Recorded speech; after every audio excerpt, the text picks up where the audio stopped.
this is Marina from Darkstar Astrology bringing you the Venus retrograde that's coming up, and it will be in all 3 decans of Gemini. And Gemini, the sign, actually is represented in the tarot cards as the Lovers. So it's a choice between 2. And I think after looking at all the information about what's going to happen during this retrograde and what stars are going to get hit and what aspects are going to be formed, that it does have a very strong choice between good twin and evil twin. And this may even just play out as looking at your own chart and looking at your own shadow as well. So May the 13th is when it turns retrograde, and as Venus turns retrograde, it does slow down. So it's going to spend quite a long time on the star Capella, which it turns retrograde on. Now this is the twin goat sitting on a mother goat sitting on the charioteer. So it is like the multitasking parent. But its actual meaning for Venus on here is literary and poetic ability. So I read this as being very creative and having many baby seeds of creativity at that time and being able to take from many different influences. So it is like making a collage. So really artistic, these first few days of the Venus retrograde. But as it speeds up, it's going to be May the 20th to the 22nd. Venus will be on Bellatrix, which is not so easy at all. This is difficult in love, and that's why I call this love abduction. So Venus on Bellatrix at 20 degrees of Gemini is much suffering through love affairs owing to unrestrained feelings. So, you know, it is about letting yourself be very much seduced. So the meaning of Venus in Gemini Decan 3 is ultra charming, flirtatious, world champion seducer. So it will favour those type of people. But it's also fascinated with people's brains and cannot readily fall for anyone unless they are also in possession of wit and intelligence. This is very much a charm bunny, well-read, very informed as well. And it's kind of like the geisha, really, geisha archetype, and that's what makes this position so appealing. It's eloquence, it's conversation. 1 minute they're teasing you and the next minute engaging you in a fierce political debate as well. Too clever by far, hardly ever loses an argument. And not only that, but it has the rare ability to leave you not too annoyed or stupefied by the encounter. So dangers at this time, so this is between May the 13th and the 23rd, are falling for the bad boy or bad girl, because Venus in Gemini 3, it's usually very smart, but the heart is often surprisingly foolish at this time. And not only that, in between, on May the 17th, bang in the middle of this decan, Venus is square Neptune. And normally Venus and Neptune have the potential for bringing beautiful fairy tale type connections, but the hard aspects make the realization of this fantasy just too much like hard work. Sometimes the problem comes from the fact that the romance is with someone from overseas, and that distance makes the long-term relationship impossible. The square challenge can also be about alcohol or mind-altering drugs, so that the beloved is an addict or needs rescuing in some way. Or often the potential partner that you may be attracted to at this time will be very much higher or lower in status than yourself.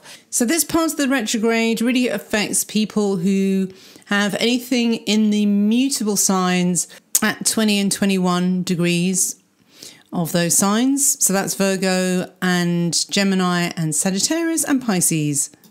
So the next phase of Venus retrograde is in Gemini Decan 2, and that's between May the 24th and June the 8th. So now this one has Rigel being activated, which is one of the stars in Orion. And its meaning with Venus there is honours or favours in middle life, good and influential marriage, especially if female. So this actually works out quite good. And that's on May the 29th to the 30th. So those 3 days aren't particularly terrible. Then Bernadette Brady says, well, that was, by the way, that was Robson, that quote, the honours one. Bernadette Brady says, not restrained by social opinions on ethical, relationship or religious issues, to have little or no regard for social convention, the imposing of a new social order by the authorities. So that's kind of interesting, bearing in mind where we are at the moment with the lockdown. A new social order by the authorities. I mean, I don't know whether this will be this supposedly tracking application that shows you who you've been in contact with and whether you have any symptoms, you know. So yeah, so that may be something that comes up during that time. So now Venus in this decan, Gemini decan 2, does splendidly because it's actually the Libra decan of Gemini. And here Venus can do the job she loves best, which is building bridges and uniting opposites. Harmony is the gift that it can bring to the world at this time. So hopefully, you know, some counter action towards bringing people together and reuniting people. I mean, I wonder also if, I mean, I bet somebody £5 that the lockdown would be over by the 22nd of May. So that's just before, this is around this time. So this is May the 24th to June the 8th. I mean, it should be. That was my kind of reckoning. So maybe, you know, under this influence, people will be maybe having like lots of parties, I would imagine, you know, out of relief. I know we're certainly supposed to be having a street party when we're out of the lockdown, and we're going to try and organise one. So yeah, maybe lots of street parties. That would just be wonderful. Now the thing with this decan though, as always, that it can sort of flip to its opposites. So it doesn't really mean, even though it's kind of very hippie and harmony and love and everything, it doesn't mean that we'll be waltzing around popping white roses in gun barrels all day. We can be drawn towards conflict and be the cause of it ourselves as well. So, you know, it can work the other way. And also, like Venus in decan 3, Venus in decan 2 also loves a good debate and is magnetised to areas or people who can provide a good verbal tennis match.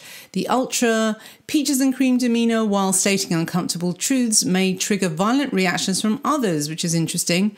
Many will feign innocence at this time, but deep down know they have purposely hit a nerve. So, you know, it has a little bit of a sneaky thing about it as well, because, you know, Mercury, Gemini, trickster energy. Also, Venus square Mars on June the 2nd, that's something to underline, because, I mean, it's a very passionate and driven aspect, but it can be quite cruel and ruthless as well. Here are some of the keywords for this aspect: crimes of passion, shotgun wedding, femme fatale, extramarital affairs, crude love, the battle of the sexes, S&M, love competition, fighting for money, spicy affairs, love bombing and sexual jealousy. Now, love bombing, I think that will be very applicable during this retrograde, because it does have all the signatures of falling for a narcissist, hasn't it? And this Venus square Mars and the love bombing, that could very much happen during this time. So again, now if you are someone who has a lot of planets or important spots around the mutable decan 2s, so that's between 10 degrees and 20 degrees of the mutables, so that's Gemini, Virgo, Pisces and Sagittarius, you're going to feel this one. And I think in particularly people who have Gemini as their 7th house are going to get this probably the most strongest, but also Gemini rising as well, because that's the relationship axis. So now here's another alert. May the 29th to June the 8th, the sun will be combust Venus. And that means the sun is conjunct Venus, but because it's closer, anything under 8 degrees away means that Venus becomes invisible under the rays of the sun when it's closer than 8 degrees. Now, most astrologers in the modern schools of thought, they don't really see this as a negative. Mainly it's like, oh, you got Sun conjunct Venus. Venus is a benefic, so you should be fine. But in medieval astrology, old and traditional astrology, they do regard Venus as being very untrustworthy here, because the Sun's ego completely consumes the grace of Venus. And while Venus is burnt out by the Sun, we find compromise difficult, and it is hard to accept love from others. So Sun combust Venus can feel quite unlovable as the ego burns away any compliments. Now, the thing is, though, there is an exception, and that's when the Sun is exactly conjunct Venus, and that's known as Cazimi, but it has to be under 17 minutes, so it's very, very close. This is going to happen on June the 3rd, and it will be exact at 1:51 p.m. EDT, and it will last from, just to give you an idea, 9:35 in the morning of the 3rd of June up until 6:14 p.m. On the 3rd of June. Now, obviously, you have to make an adaptation for that with your own time zone.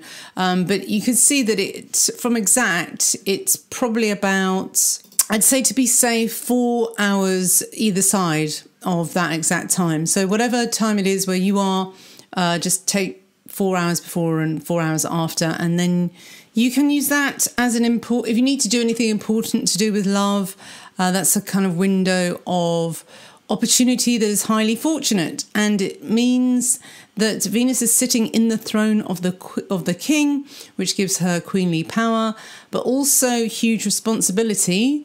And with this force, the Sun Cazimi Venus can influence and work magic over vast amount of people.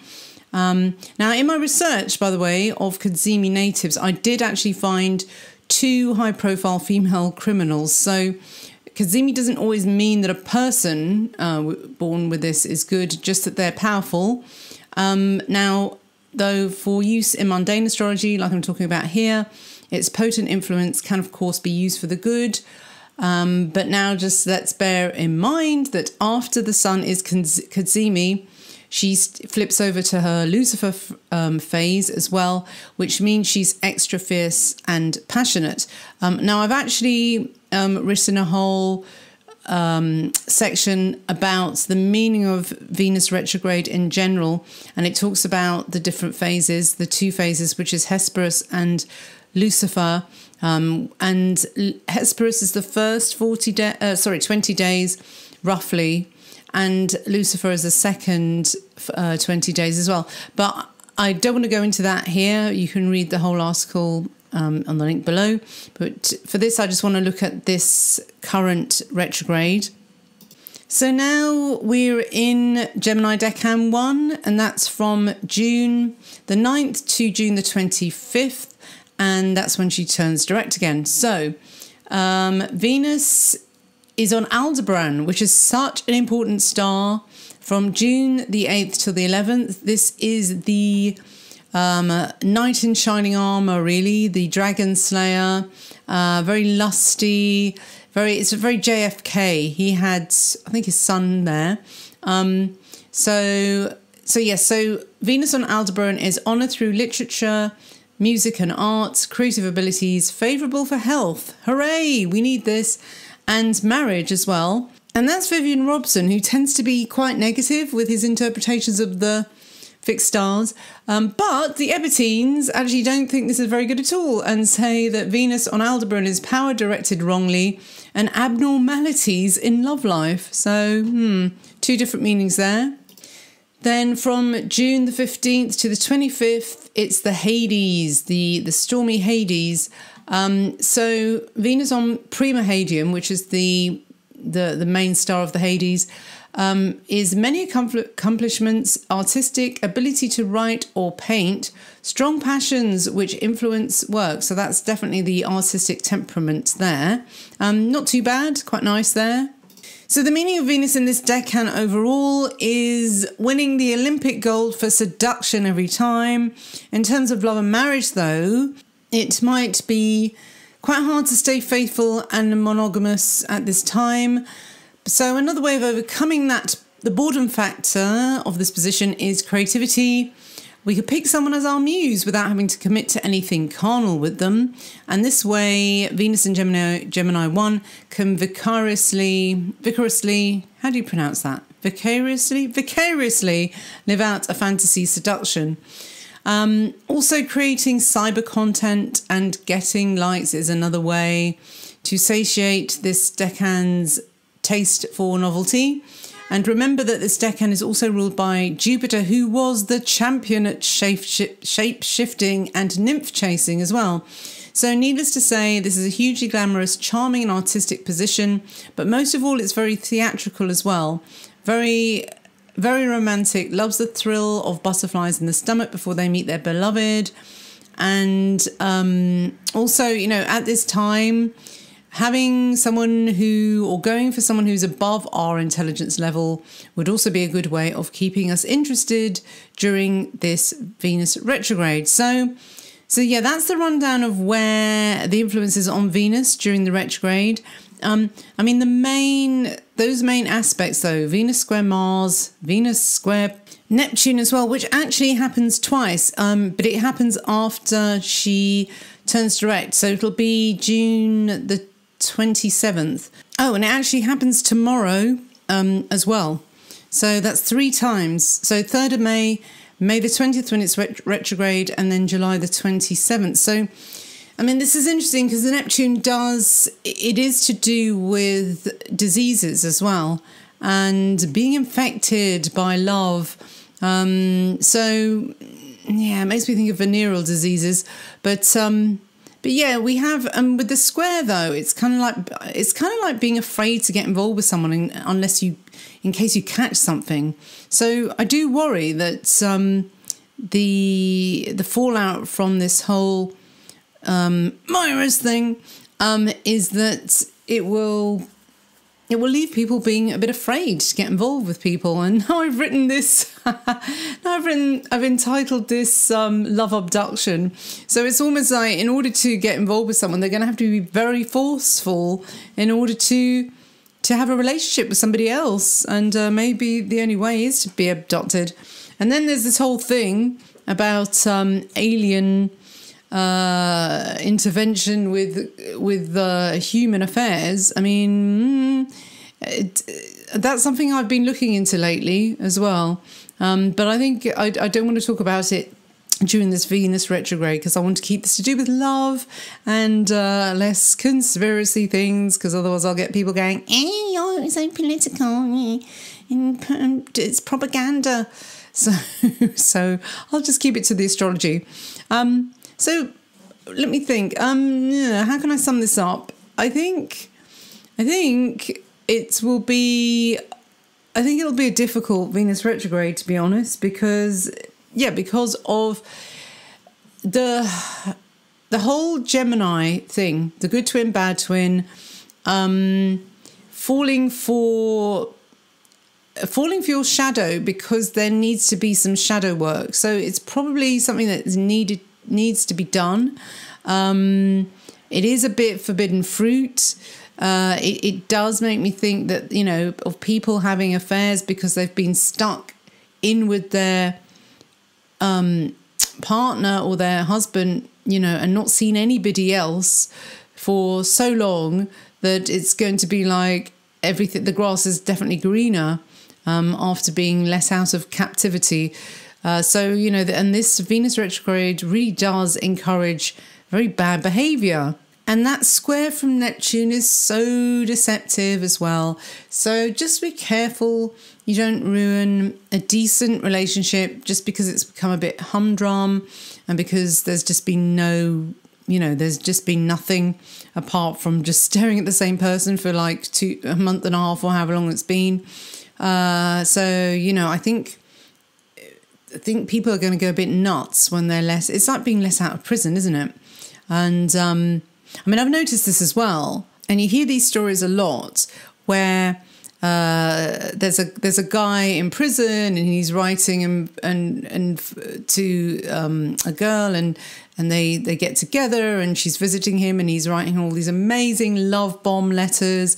I love you, and oh my God, I can't wait to be with you when I get out, and blah, blah, blah. And then he gets out, and then he drops her and goes out with someone else.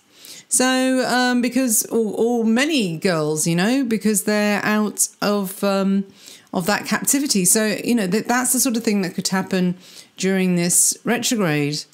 And again, I also brought up that possibility of the ex, you know, that it's better the devil you know. That's another, that could easily happen during this retrograde as well.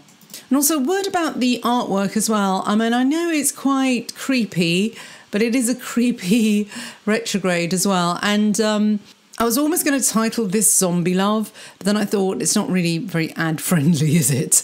And yeah, so I thought Love Abduction was probably more, just a bit more friendly. But yeah, the artwork, I know, is this artist that does the deckhands, and he's very into the occult. And anyway, so I picked this one because this is called The Despair of Eurydice. I don't know if that's how you pronounce it, but anyway, I thought the myth goes so well with all these aspects, you know, also with the Venus square Neptune. So Eurydice was the wife of Orpheus, and Orpheus, you know, he had a little harp, he used to play songs, and he lost her. He loved her, but he lost her because she stepped on a viper, was bitten, died instantly.